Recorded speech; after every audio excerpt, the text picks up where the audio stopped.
My name is Kelly Nelson, and I've been a member of the Salt Lake Choral Artists Concert and Chamber Choir for 3 years. I've been singing in choirs my entire life, usually as a part of school. And when I graduated from college in '07 and moved from North Carolina to Salt Lake for work, I just thought that the choral singing chapter of my life was over. And within a few months, I realized that my life was missing something, and it didn't take long for me to figure out that it was music. I was told by a friend that I needed to check out the Salt Lake Choral Artists, so I auditioned in January of 2008, and I have been singing for Dr. Allred and the SLCA organization ever since. Like a lot of singers in SLCA, I didn't major in or choose a career that involves teaching or performing music, but I find that music crosses over into every aspect of life. Personally, I've always been fascinated with how the brain and the mind work, which is probably why I was driven to study neuroscience and psychology in college. And the real and positive effect of music on the brain came up many times in my undergraduate studies.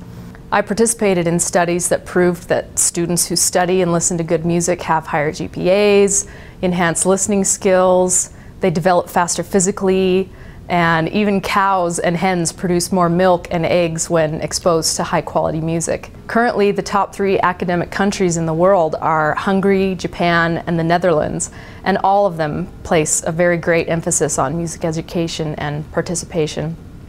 Even the top engineers in Silicon Valley are all musicians. I currently work as a specialist in the Bernstein Lab at the Moran Eye Center, exploring the biochemistry and biophysics of nutritional interventions against various ocular disorders, specifically age-related macular degeneration, which is the leading cause of blindness in the world. At any one time, our lab has many studies going on, some human clinical trials, animal feeding studies, genotyping of transgenic mice, but my primary responsibility is the dissection and analysis of human donor eyes.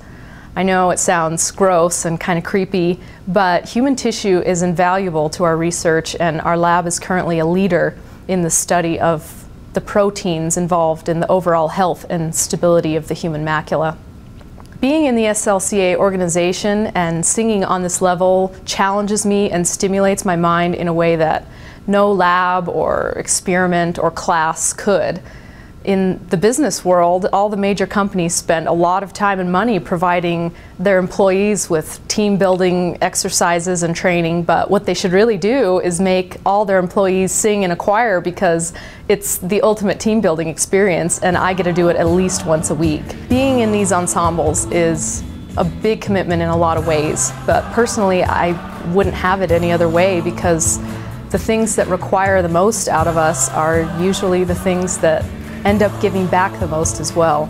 Looking back now, joining the Salt Lake Choral Artists was one of the best decisions that I made when I moved to Utah. I've made lifelong friends. I consider people in this group to be like family, and joining SLCA has opened the door to some of the most rewarding experiences of my life, both musically and otherwise. My musicianship has increased exponentially. I feel more happy and well-rounded. It reminds me not to take life so seriously. It makes me feel alive. It reminds me that there is more to life than the mundane and often difficult day-to-day routine. And I get the opportunity to share something that I personally love so much and find so fulfilling with others as well. I work really hard every day trying to find preventions and cures for a lot of serious medical conditions, and I love what I do, but I also know that there are a lot of problems that plague our society that science and medicine can't do anything about. And I think that's one of the reasons that I participate in and support the Salt Lake Choral Artists, because I firmly believe in the healing power of music and in its ability to bring joy, touch hearts, bring people together in a way that nothing else can. Seeing the effect that it can have on the individual and on a community makes it worth all the time and money and energy and sacrifice that it requires, and I really couldn't be more proud to be part of it.